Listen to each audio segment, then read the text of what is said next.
143.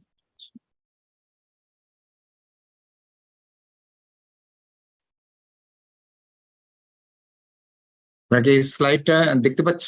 Slide? জি sir. ওকে, তোমাদের তিন সেকশনের মধ্যে একটা সেকশনে একটা স্লাইড বেশি পড়ানো হয়েছিল, ওইটা জাস্ট আমি একটু রিপিট করব, then will go the next topic. Okay, we start. The last point on the previous topic is water pollution poses economic threats to human populations. You see here we have presented a number of pictures, 4 pictures. This first one, you see, this is a river, and on the banks different types of waste have been deposited, which are being gradually mixed with the water and making the pollution. But the right figure, you see here the water color is black because organic matter has been disposed into it, and you see a types of solids have also been disposed, and as a result the color of the water has been turned into black. The third one, you see, this is more or less a stagnant water, very much polluted water, and there are also solid waste.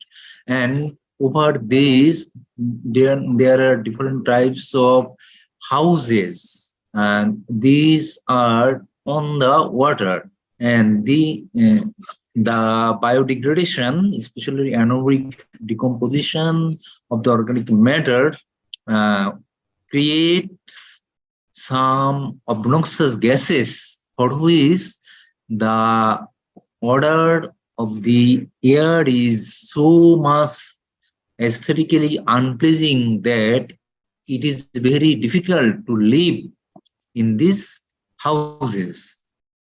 People suffers various types of diseases, and especially of obnoxious odors, obnoxious odor. And the last figure you see here, we can easily see that fish death has occurred. This is mainly due to depletion in the oxygen level. We know for survival of aquatic organisms, especially for fish, the dissolved oxygen requirement is more than 4 milligram per liter. So fish death has occurred due to depletion of the dissolved oxygen, and obviously this is an economic loss. So people livelihood and the use of these water for different purposes cannot be made. So obviously the pollution, water pollution, poses economic threats to human population. Then improvement of environmental quality.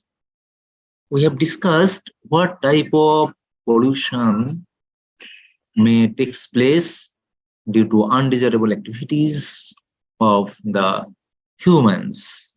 Obviously, in many cases, the local environment, the global environment, or even the content environment may be polluted. So when the environment is polluted, obviously we try to improve the environmental quality. So our new topic is improvement of environmental quality. Environmental quality, if we want to improve, then we have to take environmental management programs, which is called EMPs. EMPs involve two distinct aspects. One is called environmental strategies, and second is environmental tactics. First, to give the definition, environmental strategies are comprehensive plans that usually address a variety of problems that confront a single area. Say, a local area may confront different types of problem like solid waste management problem, water pollution problem, air pollution problem.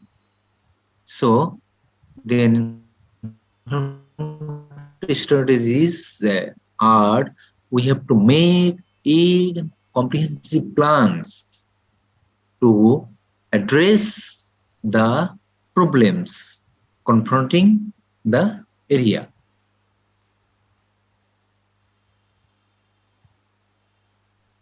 Uh, Environmental strategies are usually worked out in public and political arenas.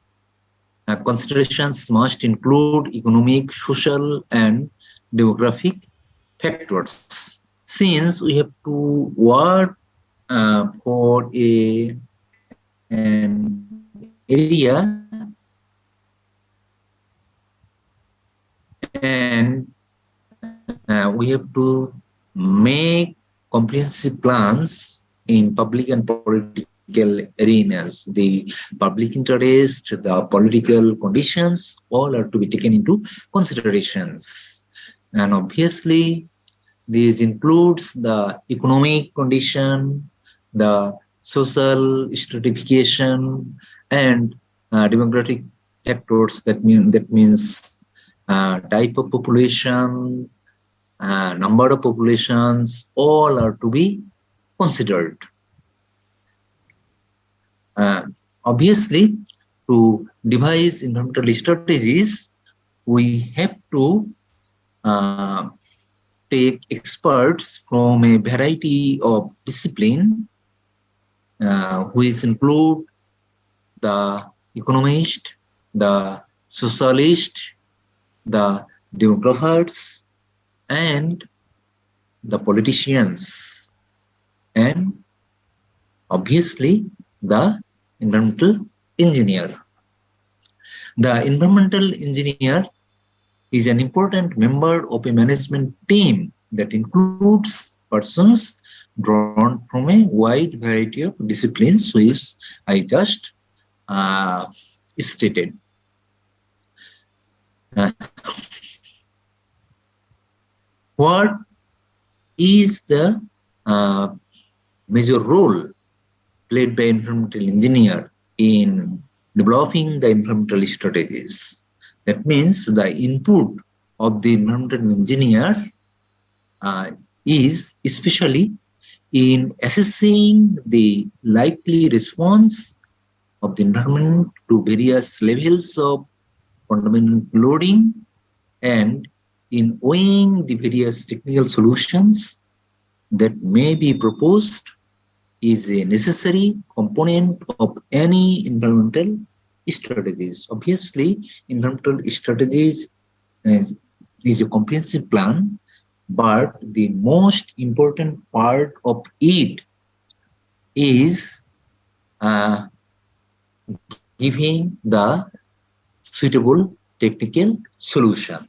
So in devising that, we have to know what is the likely response of the environment to various levels of contaminant loading, not only the present condition, but if more or less contaminant loading comes on this environmental part, then what will be the significance, what will be the response of this particular segment of the environment that is judged, that is assessed by the environmental engineer.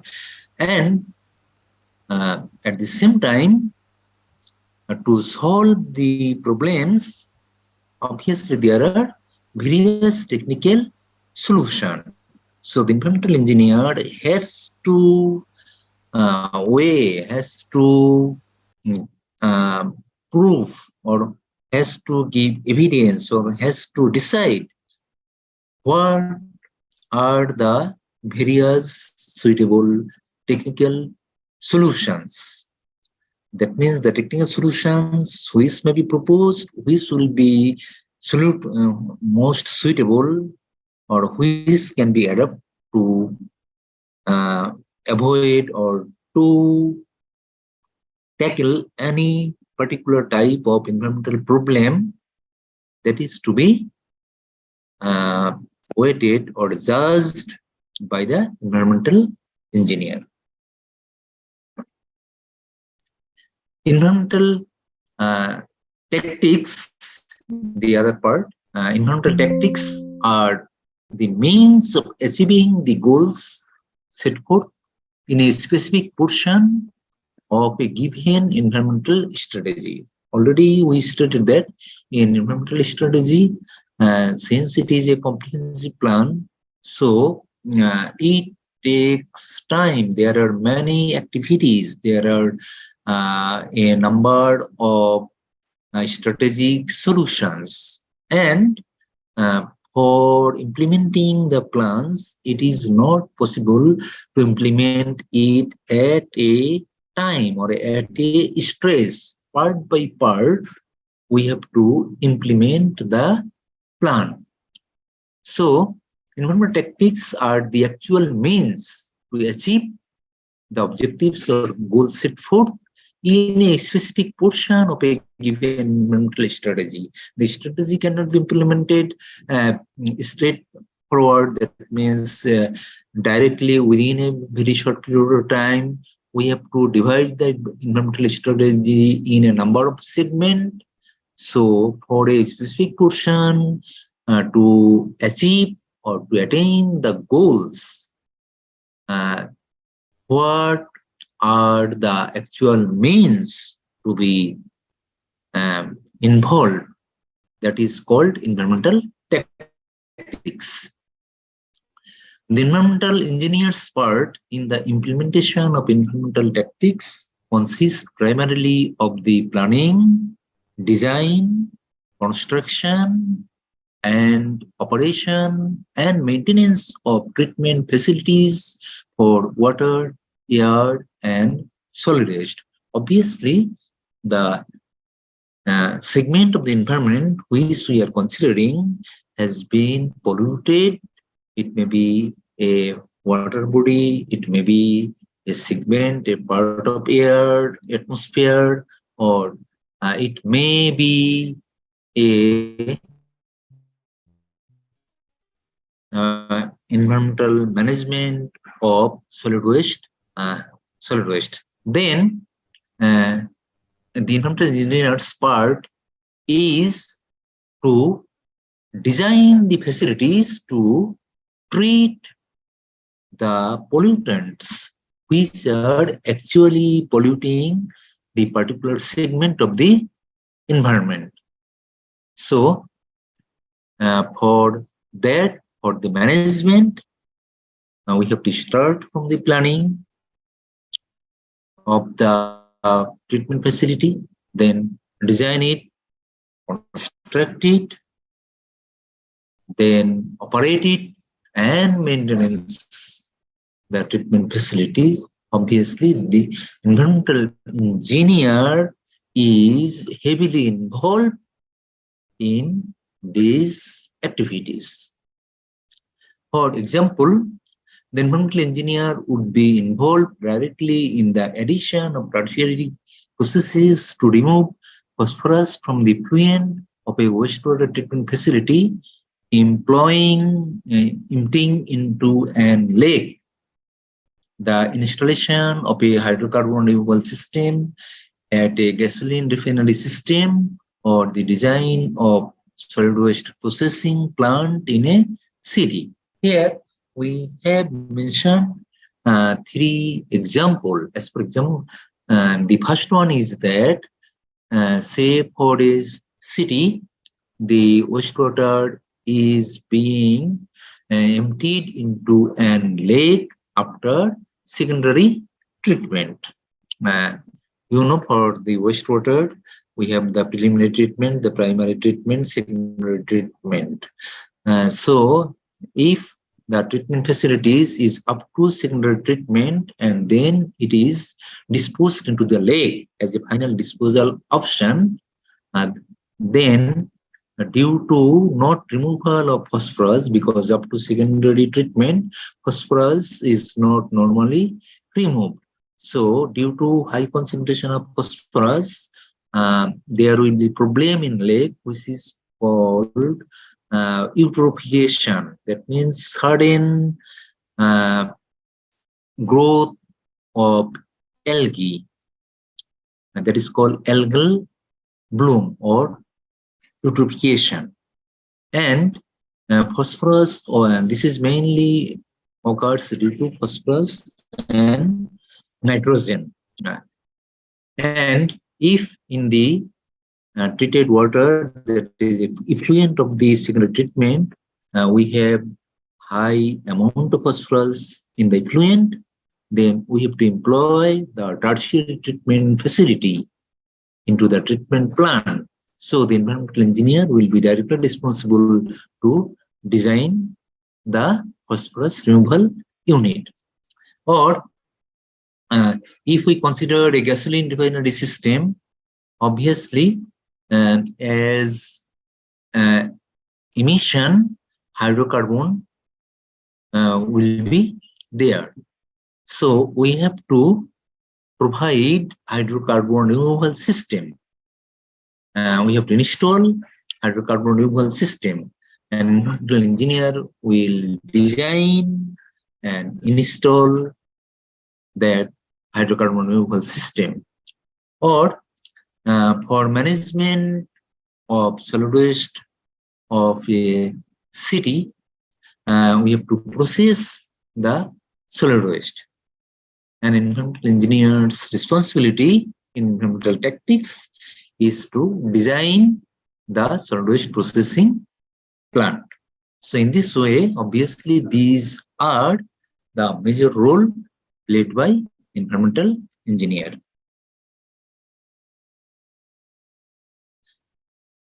Then we turn our attention to our last topic of our introduction chapter, the role of the environmental engineer.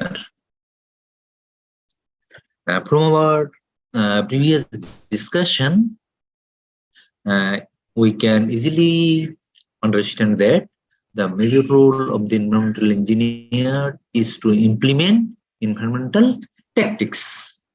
That is the major role. As pollutants entered air, water, or soil, natural processes such as dilution, biological conversions, and chemical reactions convert waste material to more acceptable forms and disperse them through a larger volume. Obviously, if we observe the entry of pollutants, it may be water pollutants, it may be air pollutants, or when solid waste is dumped on soil, and obviously then depending on the medium, different types of physical, chemical, and biological actions. Those are called natural actions. So these convert waste material to more acceptable forms, and then through dilution, diffusion, and dispersion through a larger volume, the concentration will be reduced. The concentration of any particular pollutant will be reduced. So this is called a natural purification process. And in nature, this occurs by natural activities. The treatment facilities designed by the environmental engineer are based on the principles of self-cleansing observed in nature, but the engineered processes amplify and optimize the operations observed in nature to handle larger volumes of pollutants and to treat them more rapidly. The first one, which is described, is a natural process of purification. The second one is called engineered processes of purification. Why if we think about natural purification process, it is a slow process. The amount of waste nowadays we disposed into our local environment, the amount is so huge that natural processes are not enough because those are very slow to act. So they take long time, and obviously if there is huge pollution, then the environmental stress will be easily exhibited. So why we cannot rely on the natural purification process. The environmental engineers design the treatment facilities using engineered process. So what is the difference between the engineered process and the natural process? The basic difference is that engineered processes amplify and optimize the operation observed in nature to handle larger volumes of pollutants and to treat them more rapidly. Obviously, now we are generating larger volume pollutants, so we have to treat them rapidly so that the local environment does not get deteriorated. So we need engineered process which simply amplify and optimize the operation observed in nature. So how can we do that? We carefully observe the natural processes and we identify what are the factors responsible for the purification. Then we control the factors so that the processes can be amplified and at the same time we can make it optimized. So as a result, we can handle larger volume of pollutants and we can treat them more rapidly. Here we have presented two figures. This one you see, this is a small water body. Here say water is polluted, water is coming and disposing here, then it overflows through this land surface and you see there are gravel layer. So when the overflow occurs, obviously there will be turbulence. So frequent renewal of the surfaces. So as water runs over these rocks, oxygen enters the water and carbon dioxide leaves the water. So obviously in the polluted water, there will be decomposition. So there will be consumption of oxygen and production of carbon dioxide. So as heavy turbulence occurs, so due to surface renewal, the oxygen enters into the water and the carbon dioxide is released. As a result, more purification will be done, and if there are plants or vegetation, then plants uptake nitrates. As the results of this decomposition, nitrates are produced. At the same time, uh, um, obviously, the microorganisms develop on the rocks and in the wastewater. There is the presence of ammonia, and it will be converted to nitrate by the microorganisms, and this nitrate act as nutrient for the plant. So plant uptake the nitrate. So as a result, the nitrogen is removed from the water, and when the water uh, is water falls into this larger water body, then it becomes purified. So this is the example of natural purification process. Here we have presented a figure of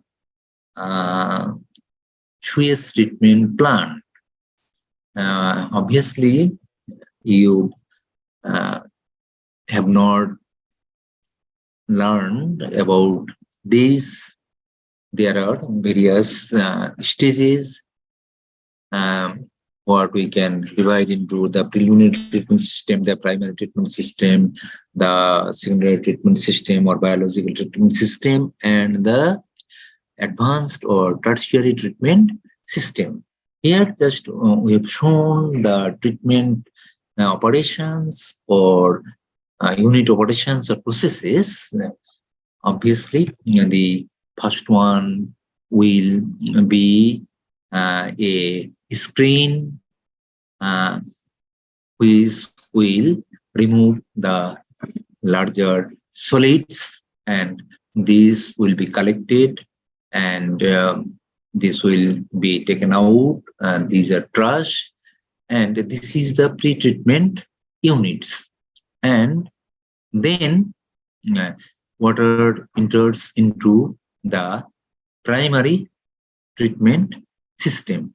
Primary system is basically removing the suspended solids and the colloidal solids.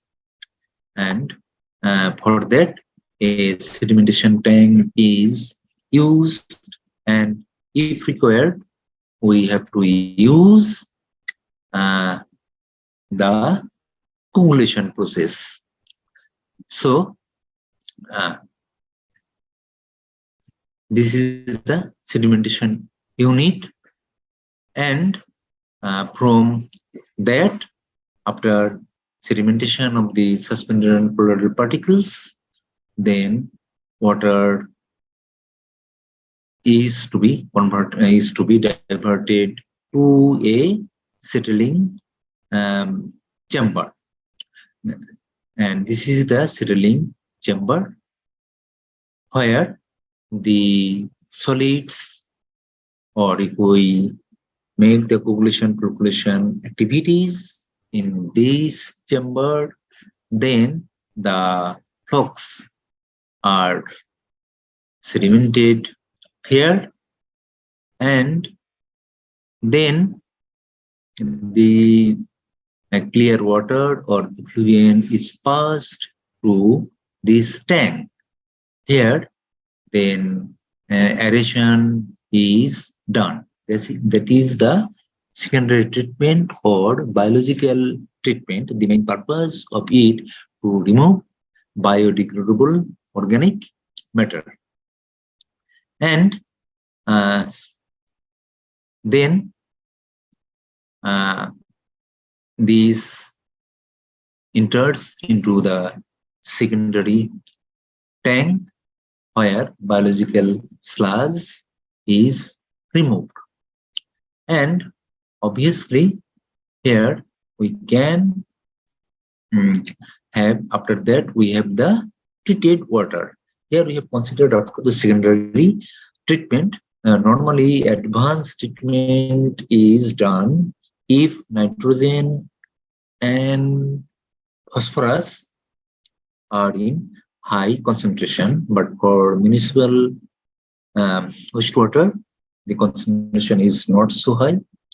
So here we have stopped up to the secondary treatment, and obviously from different units, as for example, uh, from here settling tank, from the primary sedimentation tank, and from the secondary sedimentation tank, different types of sludges will be collected, and then we have to go for sludge treatment process.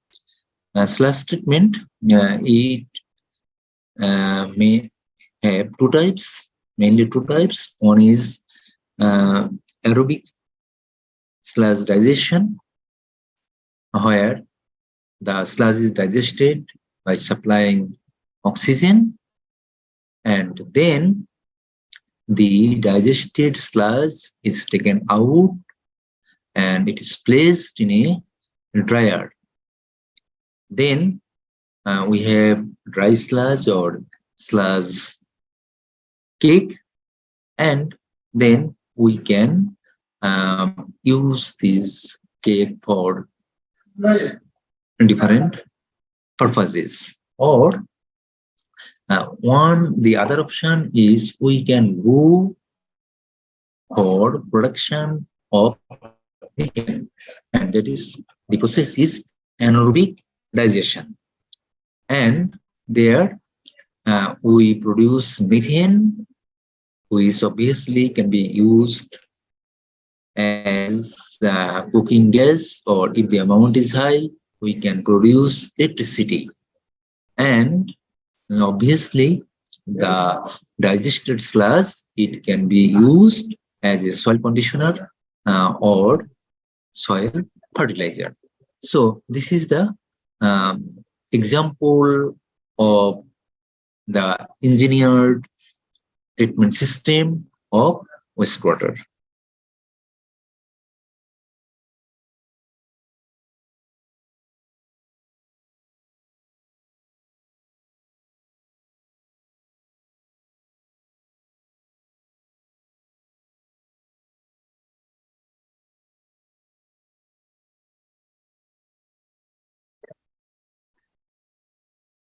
Up to now, we discussed that in devising the engineered process, we follow the natural processes, but that is not always true. Occasionally, the environmental engineer must design to reverse or counteract natural processes. As for example, if we have to tackle or treat the toxic waste or radioactive waste, or which in common term we call hazardous waste, then in some cases, the natural process of dilution and dispersion is dangerous for the environment. In that case, what we have to do, we have to reverse or counteract the natural processes. That means we have to confine the radioactive waste or the toxic waste in a container so that it cannot disperse or dilute into the environment. An understanding of natural and engineered purification processes requires an understanding of physical actions, chemical and biological reactions involved in these processes. Obviously, in natural process or in engineered process, there are different types of physical actions, chemical reactions, and biochemical conversions. So we must understand the physics, the chemistry, and obviously the biology, especially the microbiology, which are related to these processes.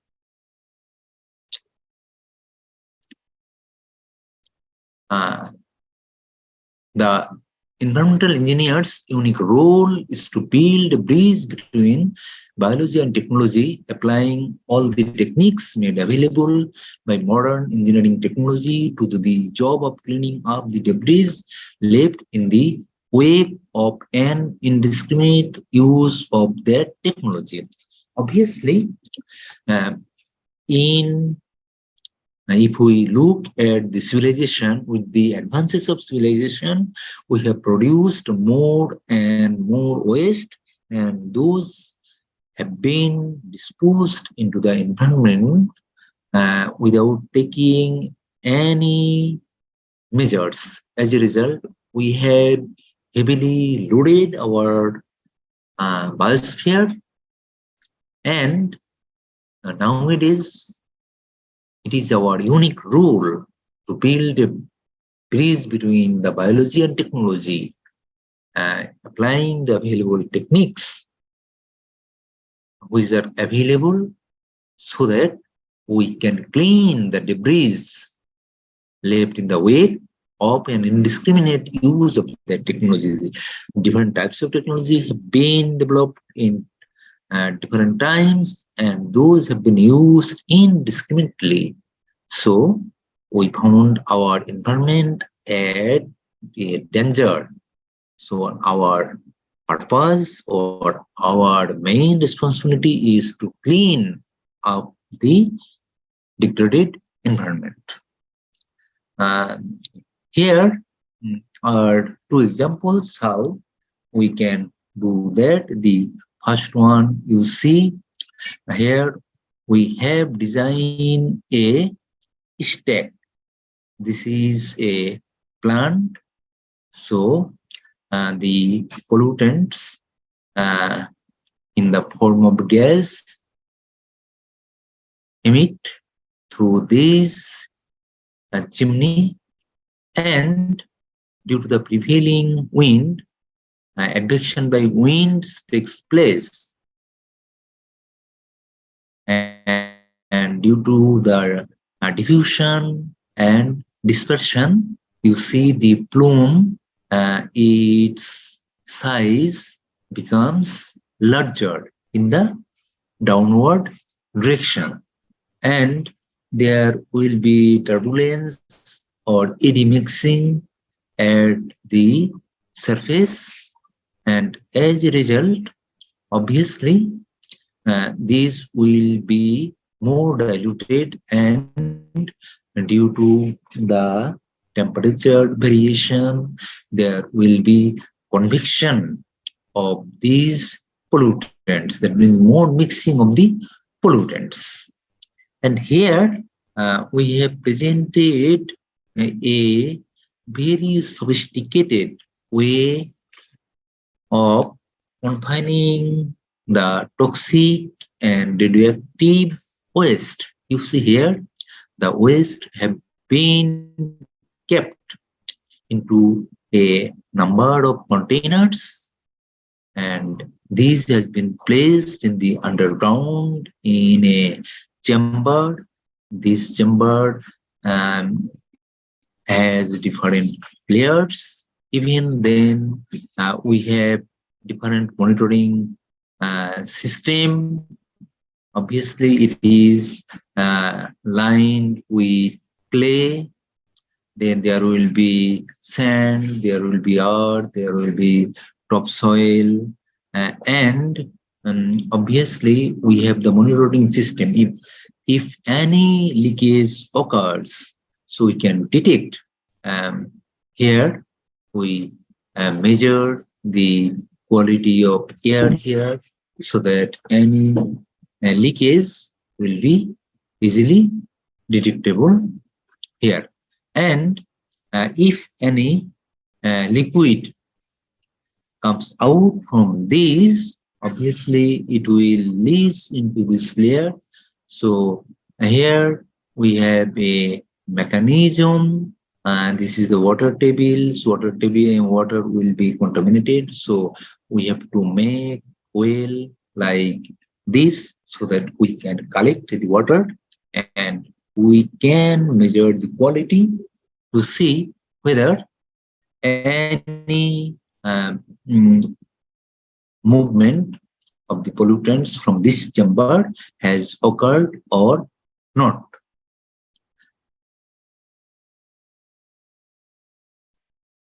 Obviously, the delicate balance of our biosphere has been disturbed, and the state in which we now find ourselves is the direct consequences of our having ignored the limits of the Earth's ability to overcome heavy pollution loads, and of our having been ignorant of the constraints imposed by the limits of the self-cleansing mechanisms of our biosphere. Obviously, um, in the past, we were not aware of the direct disposal effect of the pollutants. We were not aware of the Earth's ability to overcome heavy pollution. Although the biosphere have tremendous quantity of assimilation and assimilation capacity, but after all, it is not infinite. For a segment of the environment, it is finite, and obviously there are certain constraints uh, on the self-cleansing mechanism of our biosphere. So, a keen awareness of these natural constraints plays an important role in the work of an environmental engineers. That is, we have to be aware of the natural constraint. For example, the laws of conservation of mass and energy prevent the destruction of pollutants, and the engineer is bound by these limits. The conservation of mass and energy, the laws of conservation of mass and energy state that mass and energy can neither be created nor destroyed.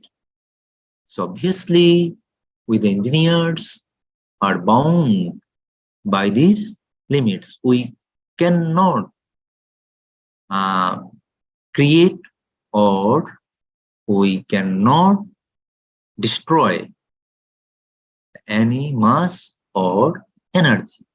So if we consider pollutants for an environmental engineer, we cannot destroy any pollutant. So what we can do then, we have to come to the principles of waste treatment. Hence, the principle of waste treatment must therefore be, since we cannot destroy the pollutants, what can we do? We can convert the objectionable material, that means the pollutant, to other less objectionable forms through the physical, chemical, and biological actions. So that is the principle one. Number two, to disperse the pollutants so that their concentrations are minimal. What is called pollutant? Obviously, the pollutants are expressed in terms of parameters. In your water supply course, you have studied the parameters like turbidity, color, BOD, COD, different concentrations of the heavy metals or other constituents. So, when a parameter is called pollutant when it exceeds a threshold value, a set value, a guideline value, or a standard value set by certain authority.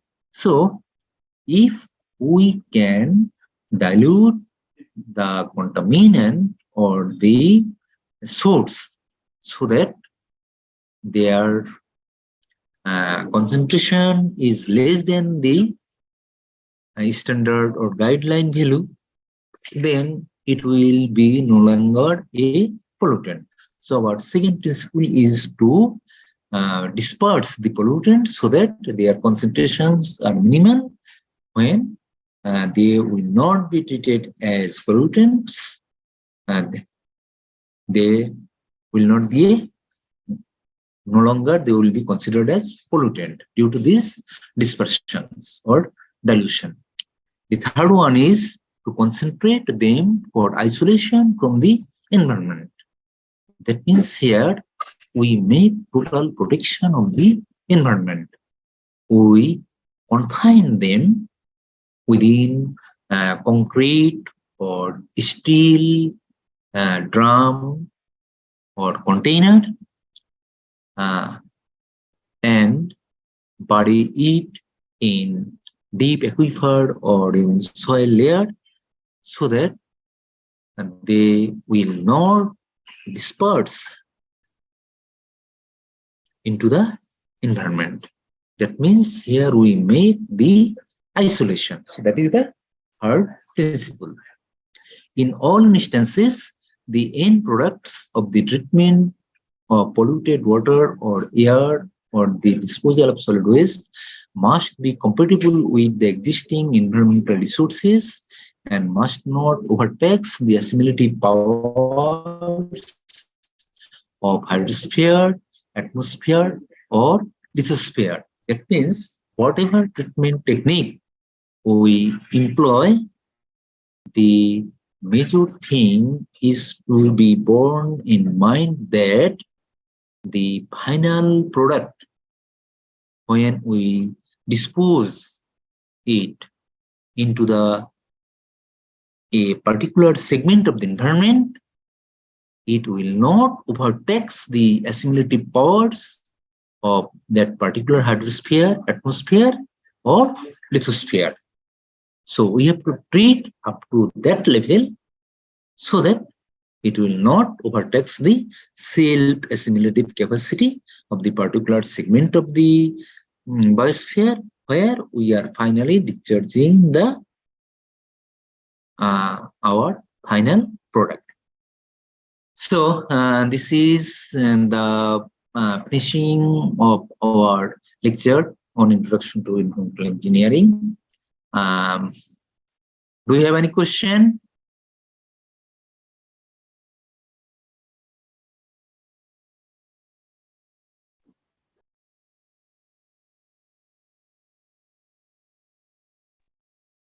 No, sir. তোমাদের কোন question আসছে?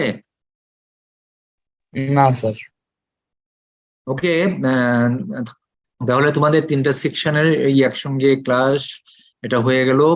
এই introduction chapter আমি তোমাদেরকে CR দের কাছে আমি এটা mail করে দিব, আর এরপর তোমরা এটা পড়াশোনা করবা। যদি কোনো কমপ্লেক্সিটি থাকে বা বুঝতে অসুবিধা হয়, we will discuss it in the class.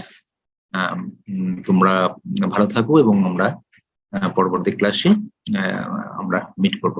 Okay, thank you for participating in the class and enjoy your Eid vacation. Thank you all. We are leaving here.